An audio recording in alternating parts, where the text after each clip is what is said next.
அனைவருக்கும் வணக்கம். தமிழர் ஊடகத்தின் வாயிலாக அர்ஜுன். இன்னைக்கு நம்ம பார்க்க போற காணொளி 5,00,000 கோடி கடன் எதற்காக வாங்கினீர்கள், பதில் சொல்லுங்க முதல்வரே அப்படின்றதுதான். எல்லா புகழும் இறைவன் ஒருவனுக்கே. காணொளி ஆரம்பிக்கிறதுக்கு முன்னாடி எப்பயுமே இதை நான் சொல்லிடணும்னு நான் விருப்பப்படுறேன், அதையும் சொல்லிட்டேன். எல்லா புகழும் இறைவன் ஒருவருக்கு தான். சரிங்க, இந்த காணொளி எதற்காக நம்ம எடுத்தோம் அப்படின்னா, அதாவது இதுவரைக்கும் தமிழ்நாடு அரசோட நிதி வந்து அவங்க எவ்வளவு வந்து கடன் வாங்கியிருக்காங்க அப்படின்னா, உலக வங்கிகளிடமிருந்து 10 லட்சம் கோடி கடன் வாங்கியிருக்காங்க. ஆனா கடந்த ஒரு 5 வருடம் பெரும் மதிப்பிற்கும் மரியாதைக்கும் உரிய திராவிட மாடலின் முதல்வர் ஐயா ஸ்டாலின் அவர்கள் வந்து அவங்க ஆட்சிக்கு வந்த உடனேயே 5 லட்சம் கோடி கடன் வாங்கியிருக்காங்க. மொத்தம் 10 லட்சம் கோடி கடன் தமிழ்நாட்டுக்கு. அதுல கடந்த 5 வருடங்கள்ல மட்டும் 5 லட்சம் கோடி ஐயா ஸ்டாலின் அவர்கள் கடன் வாங்கியிருக்காங்க. அப்ப நம்மளுடைய அடிப்படை கேள்வி என்னன்னா, எதற்காக இது வாங்கப்பட்டது அப்படின்றத அதை தான் நம்ம விரிவா இந்த காணொலியில பார்க்க போறோம்.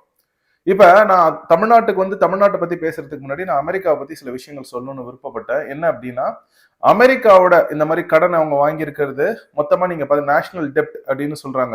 அதாவது இந்த நாடு, அமெரிக்கான்ற நாடு கடன் வாங்கியது தோராயமா 37 ட்ரில்லியன். அது எத்தனை லட்சம் கோடிலாம் நம்மளால கணக்கே பண்ண முடியாது, அத்தனை லட்சம் கோடிக்கு கடன் வாங்கி வச்சிருக்காங்க. இந்த 37 ட்ரில்லியன் கடன் வாங்கியிருக்கிறாங்கன்னா, அப்ப இப்படி வாங்கக்கூடாது அப்படின்னு இங்க இருக்கிற அமெரிக்கால இருக்கிற சில ஆளுமைகளும் சொல்லிட்டு வராங்க. அதுல மிக முக்கியமா இலான் மஸ்க், எக்ஸ் டெஸ்லா அதோட முதன்மை அதிகாரி, அவர் சொல்றாரு, இந்த மாதிரி நம்ம கடன் வாங்கிட்டே போனோம்னா நம்மளால கட்டுப்படி ஆகாது. ஒரு நாடு கடன் வாங்கினாலுமே அதுக்குன்னு ஒரு எல்லை வேண்டும். இது வந்து நம்ம வந்து கடனை எல்லாம் நம்ம திரும்ப அடைக்கணும் அப்படின்னு சொல்லியிருக்காரு. ஆனா அவர் சொல்றதை கேட்காம கடன் வாங்கிட்டு இருக்காங்க. சரி, இன்னொரு பெரிய ஆளுமை யார் அப்படின்னு பார்த்தோம்னா, ஜேபி மார்கன் அப்படின்னு ஒரு மிகப்பெரிய வங்கி, உலகத்துல ஒரு மிகப்பெரிய வங்கிகள்ல ஜேபி மார்கன் வங்கி ஒண்ணு. அந்த வங்கியோட முதன்மை அதிகாரி ஜேமி டைமன், அவர் சொல்றாரு, அதாவது அமெரிக்கா இப்படி கடன் வாங்கிட்டு போறதை பார்த்தா எனக்கு ஆபத்தா தெரியுது. இந்த மாதிரி நம்ம கடன் வாங்கக்கூடாது, ஏன்னா இதை வந்து நம்ம வந்து சஸ்டைனபிளா இதை பண்ண முடியாது அப்படின்னு சொல்றாரு. அப்ப பாத்தீங்கன்னா பெரிய பெரிய ஆளுமைகளே, நாடுகள், மிகப்பெரிய நாடான அமெரிக்கா கடன் வாங்குறதுக்கே அவங்க வந்து அவங்களோட கண்டன குரல்களை எழுப்புறாங்க. கடன் வாங்காதீங்க அப்படின்னு தான் சொல்றாங்க. சரிங்களா? அப்ப அமெரிக்காவை நம்ம பார்க்கிறோம். இப்ப தமிழ்நாட்டுக்கு வருவோம். இப்ப தமிழ்நாட்டுல ஒப்பீட்டு அளவுல பெரும் மதிப்பிற்கும் மரியாதைக்கும் உரிய திராவிட முதல்வர், அவர் மாடலிங் பண்ணிட்டு இருக்கிற முதல்வர் ஸ்டாலின் அவர்கள், அவர் வந்து 5 லட்சம் கோடி கடன் வாங்கியிருக்காரு. இப்ப எனக்கு என்ன அடிப்படை கேள்வி வருதுன்னா, ஒவ்வொரு வருடம் தமிழ்நாடு அரசாங்கம் வந்து தாக்கல் செய்கின்ற இந்த நிதிநிலை அறிக்கை, இந்த பட்ஜெட், அதுல பாத்தீங்கன்னா செலவு அப்படின்றது நம்மளுக்கு பாத்தீங்கன்னா 3.25 கோடி கிட்டத்தட்ட வருது. அப்ப ஒரு வருடத்திற்கு வேண்டிய தொகை 3.25 கோடி தான் தமிழ்நாடு அரசு செலவு செய்கின்றது. அதுல இவங்க 5 லட்சம் கோடி கடன் வாங்கி வச்சிருக்காங்க இந்த 5 வருஷத்துல. எனக்கு என்ன கேள்வினா, சரி நீங்க கடன் வாங்கிட்டீங்க, கடன் ஏன் வாங்குனீங்கன்னு கேட்டா உங்களுக்கு என்ன பாதிப்பு அப்படின்னு நீங்க போடுற பிஸ்கெட்டை சாப்பிட்டுட்டு ஒரு பொருளாதார நிபுணர், நான் பேரை சொல்ல விரும்பல, அவர் வந்து சொல்றாரு சாமானிய மக்களுக்கு என்ன சிக்கல்னு. இதே பாஜக அரசு கடன் வாங்கினா பாஜக அரசு கடன் வாங்குது, மக்கள் கஷ்டப்படுறாங்கன்னு சொல்றீங்க. ஆனா நீங்க கடன் வாங்கினா அதை பத்தி யாருமே பேசவும் மாட்டேங்கிறீங்க. நீங்களும் அவங்களும் ஒரே மாதிரிதான் இருக்கிறீங்களே தவிர எந்த ஒரு பெரிய மாற்றமும் இல்லை. பாஜகவும் திமுக ஒரே மாதிரிதான் இருக்கு இந்த விஷயத்துல. அப்ப எனக்கு என்னன்னா, சரி இந்த 5 லட்சம் கோடி நீங்க கடன் வாங்கினீங்க, கணக்கு நாங்க கேட்கிறோம், உங்களுக்கு என்ன பாதிப்பு அப்படின்றீங்க.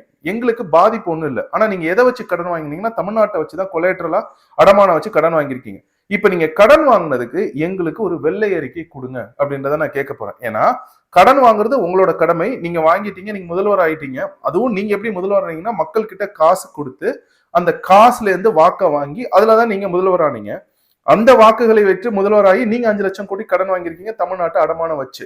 இந்த 5 லட்சம் கோடிக்கு வெள்ளை அறிக்கை கொடுங்க, இல்லைன்னா எங்களுக்கு கணக்கு காட்டுங்க என்னென்னத்துக்கு நான் வாங்கினேன் அப்படின்னு.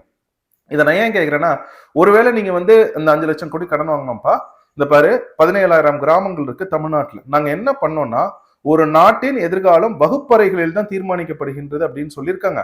நாங்க அதனால என்ன பண்ணோம்னா, திராவிட மாடல், நாங்க வந்து அங்க இருக்கிற எல்லா பள்ளிக்கூடங்களையும் தரமட்டமாக்கிட்டு அருமையான ஒவ்வொரு கிராமங்களையும் 17,000 கிராமங்களையும் அருமையான புதிய கட்டிடங்கள் கட்டி குழந்தைகள் நன்றாக படிக்க வேண்டும் அப்படின்றதுக்காக இலவசமாக நாங்க கல்வி கொடுக்கின்றோம். அந்த பெற்றோர் வந்து எவ்வளவு ஏழ்மை வறுமையா இருந்தாலும் அவர்கள் தங்கள் குழந்தைகளை எங்க பள்ளிக்கூடத்துக்கு அனுப்பிச்சாங்கன்னா அவனை படிச்சு ஒரு சான்றோன் ஆக்குவோம் அப்படின்னு நீங்க பண்ணீங்களானா அதற்கான பதில் இல்லை அப்படின்றது. சான்றுக்கு நேத்து ஒரு புகைப்படம் பார்த்தேன். உங்க பள்ளிக்கூடங்கள் எப்படின்னா, வகுப்பறைக்குள்ள மாணவர்கள் போனா இடிஞ்சு உழுவுது, மேல கட்டிடம் இடிஞ்சு மேல இருந்து உழுவுது. குழந்தைகள் உயிருக்கு என்ன வேணாலும் பாதிப்பு வரலாம். சில இடங்கள்ல அப்படியே எப்படா இடிய போறோம் அப்படின்னு கட்டிடங்கள் இருக்கு. ஆனா இந்த கட்டிடங்கள்லாம் விட்டுட்டு இந்த பணத்தை திருடி தனியார் பள்ளிக்கூடங்கள், ஆந்திரால இருந்து ஆட்களை கூட்டிட்டு தனியார் பள்ளிக்கூடங்கள் வச்சு தமிழனை கசக்கி பிழிந்து அந்த காசை ஆந்திரா மக்களுக்கு போகணும்னு நீங்க கட்டி அமைச்சிட்டீங்க தமிழ்நாட்டுல. சரியா நான் சொல்றது? அப்ப கல்விக்காக நீங்க முதலீடு பண்ணீங்களா 5 லட்சம் கோடி அப்படின்னா அதற்கான பதில் இல்லை. ரொம்ப முக்கியமா ஒரே ஒரு புகைப்படம் மட்டும் காமிக்கிறேன், வெளிநாடுகள்ல எப்படி கல்வி இருக்கு அப்படின்னு. இது அமெரிக்கால இருக்கிற ஒரு பள்ளிக்கூடத்தின் தோற்றம். அப்ப ஒரு பள்ளிக்கூடம் அப்படின்னா எப்படி இருக்கணும் அப்படின்றத நீங்க பார்த்து தெரிஞ்சுக்கிட்டு, அமெரிக்கா வந்தப்ப பார்த்து தெரிஞ்சுக்கிட்டு போய் கட்டியிருந்தாலும் பரவாயில்ல. அதை எதையும் பண்ணாம 5 லட்சம் கோடியை கடனா வாங்கி வச்சிருக்கீங்க. சரி, இப்ப அடுத்தது ஒருவேளை மருத்துவத்துக்கு நீங்க முதலீடு பண்ணீங்களா அப்படின்னு பாப்போமா? ஏன்னா நீங்க சொல்லிருக்கலாம், சாமானிய மனிதனாக யாராச்சும் கிராமத்துல ஒரு கடைகோடி சாமானிய மனிதனா இருக்கானா அவனுக்கு என்ன மருத்துவம் கிடைக்கப்படுகின்றதோ அது என்ன என்னோட முதல்வரான எனக்கும் கிடைக்கப்படுகிறது. அதாவது முதல்வரான ஸ்டாலின் எனக்கு ஏதாச்சும் உடம்பு சரியில்லைன்னா நான் போய் அரசாங்க மருத்துவமனையில படுப்பேன். அதே மாதிரி தரமான மருத்துவம் ஒரு கடைக்கோடியில இருக்கிற கிராமத்துல இருக்கிற ஒரு சாமானியக்கும் கிடைக்குது. அதுதான் திராவிட மாடல் அப்படின்னு சொன்னோம்னா அதற்கான பதிலும் இல்லை அப்படின்றதுதான். சொல்ல போனா ஏகப்பட்ட பேர் இப்ப நோய் நொடியோட அவங்க ஆட்சியில வாழ்ந்துகிட்டு இருக்காங்க. ஏன்னா எங்க பார்த்தாலும் சாயக்கழிவு கொண்டு போய் கொட்டுறது, ரசாயனத்தை கொண்டு போய் கொட்டுறது, புற்றுநோய் அதிகமாயிட்டு இருக்கு. ஏன்னா திராவிடம் புற்றுநோய், அந்த புற்றுநோய் ஆட்சி செஞ்சா தமிழ்நாட்டுல புற்றுநோய் தான் மக்களுக்கு வரும். அப்ப இந்த புற்றுநோய் அதிகமாகுது. ஆனா இவர்கள் எல்லோருக்கும் மருத்துவத்துக்காக எங்க போறதுன்னு தெரியல. ஆனா நீங்க என்ன பண்றீங்கன்னா ஆந்திரால இருந்து ஆட்களை கூட்டிட்டு வந்து பெரிய பெரிய மருத்துவமனைகளை தமிழ்நாட்டுல கட்டியமைச்சு அரசாங்க மருத்துவமனையில் தரம் இல்லாம பாத்துக்கிட்டு தனியார் மருத்துவமனையில உங்க பணத்தை சுரண்டி வச்சு அந்த பினாமி மூலமா அவங்கள வச்சு அந்த காசையும் நீங்க எடுத்துக்கிறீங்க. அப்ப மருத்துவமனைகள் நீங்க தரமா கட்டியிருக்கீங்க இந்த 5 லட்சம் கோடி மக்கள் நல்லா வாழ்றதுக்கு அப்படின்னு கேட்டா அதற்கான பதிலும் இல்லை. அதுக்கு சான்று உங்க கட்சியை சேர்ந்த ஒரு அமைச்சரே அவர் மாட்டிக்கிட்டாரு. உடனே ஒரு நாள் என்னமோ நீங்க அரசாங்க மருத்துவமனை வச்சீங்க, உடனே தனியார் மருத்துவமனை காவிரி மருத்துவமனை, அதாவது காவிரியில மணலை அள்ளி அந்த மணலை அள்ளி மருத்துவமனை காவிரின்னு நேரு ஐயா ஆரம்பிச்சிருக்க நேருகாரு, அதுல வந்து நீங்க உங்க ஆளுங்களை கொண்டு போய் வச்சு மருத்துவம் வந்து பார்த்துட்டு அவங்கள நீங்க கேஸ்ல இருந்து வெளியில எடுத்துட்டு வரீங்க. எப்படி பார்த்தாலுமே திருட்டுத்தனத்துலதான் இந்த ஆட்சி நடக்குதே தவிர நல்ல ஒரு சிந்தனை நல்ல ஒரு செயல இந்த ஆட்சி நடக்கலங்க ஐயா ஸ்டாலின் அவர்கள். அப்ப மருத்துவம் போச்சு. சரி, ஒருவேளை வாங்க நாட்டின் உட்கட்டமைப்பு நீங்க தமிழ்நாடு பாருங்க தம்பி. அதாவது எல்லா சாலைகளும் தரமா இருக்கு. ஒரு சாலையை போட்டு 50ல இருந்து 70 வருடங்கள் நம்ம எந்த ஒரு இடத்துலயும் அதை தொடவே வேண்டாம், அந்த சாலை அப்படியே இருக்கும்.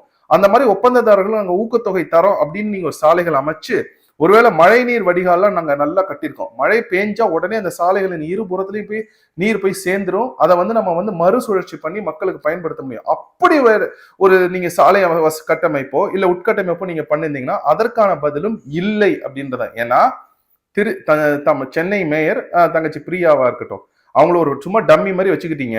பின்னாடி நம்ம அண்ணையா சேகர் பாபா அண்ணையா, அப்புறம் ஐயா நேரு காரு, இவங்க எல்லாம் போயிட்டு 4000 கோடி செலவு பண்ணிட்டோம், 2000 கோடி செலவு பண்ணிட்டோம், 35,000 கோடி செலவு பண்ணிட்டோம், 35% வேலை முடிஞ்சிருச்சு, 50% வேலை முடிஞ்சிருச்சுன்னு தினம் ஒவ்வொருத்தரும் ஒரு தரவுகள் தரது. மழை பெஞ்சா அப்படியே மழை நிற்கும், எங்க பார்த்தாலும் நாரி போகும், பொதுமக்கள் உங்களை கெட்ட வார்த்தையில திட்டுவாங்க. இதுதான் நாங்க காலங்காலமா பார்த்துக்கிட்டு இருக்கு. இதுல உங்க அப்பா, நீங்க, உங்களோட தவ புதல்வன், இவங்க எல்லாம் மழை பெஞ்சாலே போதும் ஓடி வந்துடுறது. எதுக்கு? போட்டோ ஷூட்டுக்கு. ஒரு தொப்பி ஒண்ண மாட்டிக்கிறது, ஒரு ரெயின் கோட் ஒண்ண போட்டுக்கிறது. உங்க அப்பா, நீங்க, உங்க பையன், இவங்க 3 பேருக்கு என்னடா ஆகுதுன்னா 50 வருஷமா மழை பெஞ்சா தண்ணி நிக்குது, நீங்க 3 பேர் புகைப்படம் எடுக்கிறது மட்டும் மாறவே இல்லை.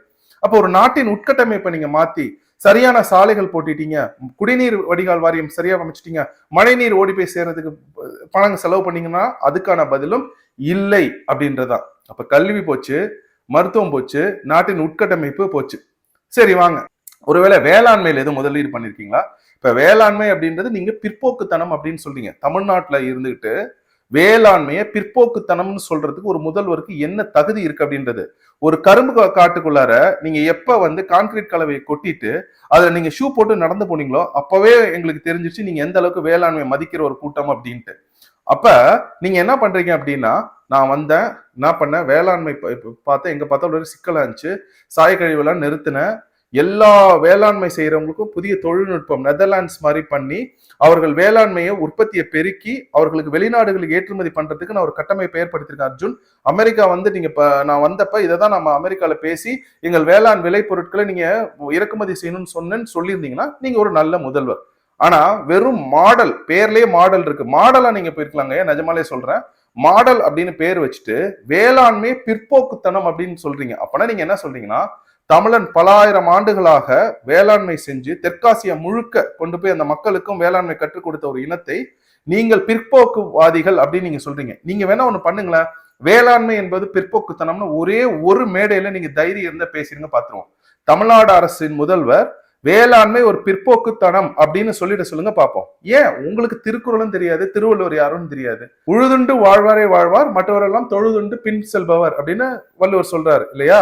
அப்ப வேளாண்மை தான் முக்கியம், வேளாண் குடி தான் முக்கியம். ஏன்னா நம்மளுக்கு கொரோனா மாதிரி ஒரு பெரிய நோய் வந்தப்ப கூட எல்லாரும் எனக்கு உணவு தான் வேணும், அடிப்படைகளை சரியா கட்டியமைக்கணும் அப்படின்றதுக்காக தான் சொல்றது. அப்ப அதை வச்சே நம்ம பல லட்சக்கணக்கான பேருக்கு வேலைகள் கொடுக்க முடியும். சரி, அதுல நீங்க ஒருவேளை முதலீடு பண்ணி இந்த தொழில்நுட்பம் வந்துருச்சு, பெருகிடுச்சு, நம்ம ஏற்றுமதி பெருகிடுச்சுன்னு சொன்னீங்கன்னா அதற்கான விடையும் இல்லை அப்படின்றதான். சரி, ஒருவேளை கால்நடை வாங்க, அரசருக்கு அரசன் அருண்மொழி சோழன் எல்லாத்துக்கும் சாவா மூவா பேராடுன்னு ஒவ்வொரு வீட்டுக்கும் ஆடுகளை கொடுத்து அதன் மூலம் வருமானத்தை பெருக்கினாரு. அந்த மாதிரி நம்ம ஒரு வருமானத்தை பெருக்கி மக்களுக்கு வாழ்வாதாரத்தை சிறப்பாக செய்வோம் அப்படின்னு பாத்தீங்கன்னா, ஆடு மாடு ஆந்திரால இருந்து கறி வருது, அதனால உங்க ஆட்களுக்கு பொருளாதாரம் போகணும், தமிழன் இதை பண்ணானா இவனுக்கு பொருளாதாரம் வந்துடும் அப்படின்றதுக்காக ஆடு மாடு வளர்த்தல் அவமானம்னு சொல்லி ஆந்திரால இருந்து கறியை இறக்குமதி பண்றது, ஆந்திரால இருந்து பாலை இறக்குமதி பண்றது, எல்லாத்தையும் கொண்டு போய் ஆந்திரால கொடுத்துட்டு தமிழன் தலையில பட்டை நாமத்தை போடுறது. இதுதான் உங்கள் திராவிட மாடல் அரசின் இலக்கு. அப்ப கால்நடைகள் எதுவும் முதலீடு பண்ணீங்கன்னா அதற்கான விடையும் இல்ல, எதுலையும் முதலீடு பண்ணல, எல்லாத்துலயும் திருட்டுத்தனம். இதுல உட்காந்துக்கிட்டு நாங்க பிற்போக்குவாதிகளை தமிழர்களே நீங்க திட்ட வேண்டியது. சரி, ஒருவேளை நீர்நிலைகளை பாதுகாக்கணும் அர்ஜுன். சோழர்கள் காலத்துல பாண்டியர்கள் காலத்துல ஏரி வாரியம் அப்படின்னு அமைச்சிருந்தாங்க. குளத்தை எப்பயுமே தோண்டணும், எல்லாத்தையும் சரியா வச்சிருக்கணும், எல்லாத்தையும் குளம் ஏரி கண்மா இதெல்லாம் பராமரிப்பு பணிகள் சரியா நடைபெற்று நம்ம எல்லாத்தையும் சரியா பண்ணியிருக்கோம். அந்த மாதிரி ஏதாச்சும் நீங்க பண்ணிருந்தீங்கனாலும் சரி, உங்களை நம்ம பாராட்டலாம் அப்படின்னு சொல்லலாம். அதுவும் கிடையாது, எல்லாத்துலயும் சுரண்டல். சொல்ல போனா மணலை அள்ளி அள்ளி சுரண்டி அந்த இடத்துல மணல் இல்லாம போனதுனால வடிகட்டியே இல்லாம போயிடுச்சு, சாய கழிவு எல்லா இடத்துக்கும் பரவிடுச்சு. அப்ப பாத்துங்க, ஒரு ஆட்சி எப்படி நடத்தக்கூடாது அப்படின்னு சொன்னா அதற்கு உங்களை தான் நான் முதல்ல சொல்லுவேன். ஏன் தெரியுமா? உங்களை ஆட்சி அதிகாரம் தெரியாதுங்க.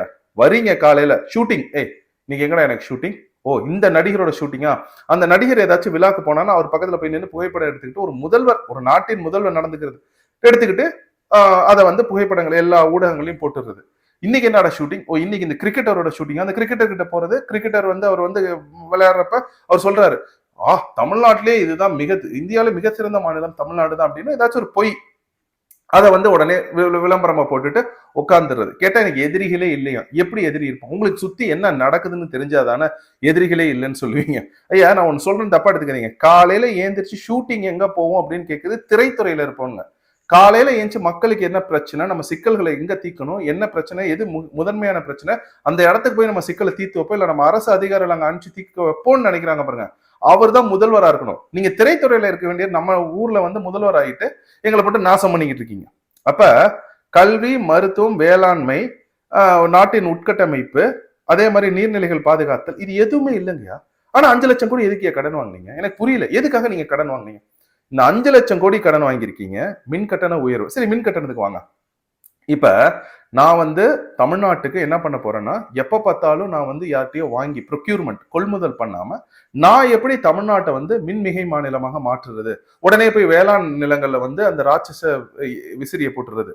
வேளாண் விளைநிலங்களை அழிக்காம உங்க ஆட்சி நடக்கவே நடக்காதீங்க. நீங்க வேளாண்மையை குறிவைத்து அழிக்கின்றீர்கள் அப்படின்னு நான் உங்க மேல குற்றச்சாட்டு வைக்கிறேன். எத்தனையோ விதமா வந்துருச்சு, அதையெல்லாம் விட்டாச்சு. போயிட்டு இந்தோனேஷியால இருந்து நிலக்கரி சுரங்கம், ஏன் இந்தோனேஷியால நிலக்கரி சுரங்கமே நீங்க தான் வச்சிருக்கீங்க. எங்களோட வரிப்பணத்தை திருடி அங்க போய் நிலக்கரி சுரங்கத்தை வாங்கிட்டீங்க. அந்த சுரங்கத்துல இருந்து கொள்முதல் பண்றது உங்க ஆட்சி. அப்ப நீங்களே உங்ககிட்ட இருந்து கொள்முதல் பண்ணி அதை மின் கட்டணத்தையும் உயர்த்தி தமிழன் தலையில மிளகாய அரைச்சிட்டீங்க. இதை நாங்களும் ரொம்ப வருஷமா பார்த்துக்கிட்டு இருக்கோம். அப்ப ஒரு நல்ல ஆட்சினா என்ன? கடன் வாங்காம எப்படி நடத்துறது, எப்படி மக்களுக்கு வேலை வாய்ப்புகளை உருவாக்குறது, வேளாண்மை எப்படி நவீனமயப்படுத்தி அதற்கு ஏற்றுமதி பண்றது. 10 லட்சம் கோடிக்கு நெதர்லாண்ட்ஸ் ஏற்றுமதி பண்ணிட்டு இருக்காங்க. இத்துக்கு நாடு, 16,000 சதுர மைல இருக்கிற நாடு, 50,000 சதுர மைல இருக்கிற தமிழ்நாடு வேளாண்மையில என்ன பண்ணுச்சு? உங்களுக்கு அறிவு இருக்கா? இல்ல மூவேந்தர்களுக்கு அறிவு இருக்கா? அவர்களுக்கு இருந்த அந்த சிந்தனை எப்படியாச்சும் இந்த நாட்டை நல்லா கட்டி அமைக்கணும், வேளாண்மையை நல்லா செஞ்சு வெளிநாடுகளுக்கு ஏற்றுமதி பண்ணணும்னு இருந்த அந்த சிந்தனை உங்ககிட்ட இருக்கானா? இல்ல. ஏன்னா உங்களுக்கு நோக்கம் இல்ல, தமிழனை அழிக்கணும்னு வந்துட்டீங்க. அதை நீங்க சரியா பண்ணிக்கிட்டு இருக்கீங்க. அப்ப 5 லட்சம் கோடி கடன், இதுல இல்லாம சாராய ஆலை நீங்க இதை கொள்முதல் பண்றீங்க, அது இல்லாம கஞ்சாவை எல்லாருக்கும் குழந்தைங்களை வித்து தமிழ்நாட்டை நாசம் பண்ணிட்டு இருக்கீங்க. எங்கள் குழந்தைகள் கையில் கஞ்சா, உங்கள் குழந்தைகள் திரைப்பட தயாரிப்பாளர்கள். அதே மாதிரி மலைகளை உடைத்து கல்குவாரிகள் ஆக்குறது, அதுல வர காசு, இப்படி மொத்தமா பாத்தீங்கன்னா தமிழ்நாட்டை நாசம் செய்ய வந்த புற்றுநோய் தான் திராவிடம் அப்படின்றது. அதுல என்ன இன்னொன்னுனா, இப்ப எல்லாரும் கூவத்து வழியா போறாங்க. கூவத்துல போறப்ப கூவம் நாறுது, கூவம் நாறுது, கூவம் நாறுதுன்னு சொல்றாங்க. கூவம் நாறுல, உங்க அப்பாவின் ஆட்சி நாறியது, உங்களின் ஆட்சி நாறுகின்றது. அதுக்கு கூவம் தான் சாட்சி. ஒரு ஆற்றை கொன்று குவிக்க முடியும் அப்படின்னு நிரூபிச்சது உலகத்துல நீங்க ஒருத்தவங்க தான். இதையெல்லாம் பண்ணிட்டு கடைசியா ஒண்ணு சொல்றீங்க பாருங்க, பகுத்தறிவு அப்படின்னு. ஐயா, சாதாரண அறிவு இருந்தாலே இதெல்லாம் பார்த்து கேள்விகள் கேட்க தோணும். பகுத்தறிவு பத்திலாம் தயவு செஞ்சு திராவிட திருவாளர்கள் பேசாதீங்க. ஏன் தெரியுமா? திராவிடம் அப்படின்ற புற்றுநோய் தமிழர்களை அழிக்க வந்தது. அப்ப இதற்கெல்லாம் மாற்று என்னதாங்க காரணம்? மாற்று ஒண்ணு இல்ல, சீமானன் ஆட்சி தான் வந்தோன்னா அதற்கான மாற்று. ஏன்னா வேளாண்மைக்கு தான் முதல்ல இல்லையா? வேளாண்மையை வச்சு எல்லா பேருக்கும் வேலை கொடுக்கறது, படித்தவர் படிக்காதவருக்கு வேலை, கால்நடைகளுக்கு முக்கியத்துவம் கொடுக்கறது, கனிம வளங்களை பாதுகாப்பது, காட்டு வளத்தை பாதுகாப்பது, நீர்நிலைகளை பாதுகாப்பது, இது எல்லாம் சரியா நாங்க செஞ்சோம் அப்படின்னாலே நாங்க வெற்றி பெறுவோம். நாங்க வெற்றி பெற்று வந்து இதை தாங்க செய்ய போறோம். நாங்க தான் சொல்றோம், வந்தோடனே தான் செய்ய போறோம். சரி, நீங்க எப்படி வெற்றி பெறீங்க? அதான் பால் 6 அடிக்க போறோம். என்ன தெரியுமா? திருச்சியிலங்கய்யா, திருச்சியில மாநாடு ஒண்ணு நடக்குது. 21 பிப்ரவரியில மாநாடு ஒண்ணு நடக்குது. அந்த மாநாட்டுக்கு எல்லாரும் குடும்பமா தங்கள் குழந்தைகள், பெற்றோர், மாமா, சித்தப்பா, பெரியப்பா எல்லாரையும் கூட்டிட்டு வந்து உங்களுக்கு நாங்க காமிக்கிறோம் தமிழர்கள் யார் அப்படின்ட்டு. சரி, இந்த காணொலி உங்களுக்கு பிடிச்சிருந்துச்சுன்னா மற்றவரும் பெறுங்கள். மிக்க நன்றி.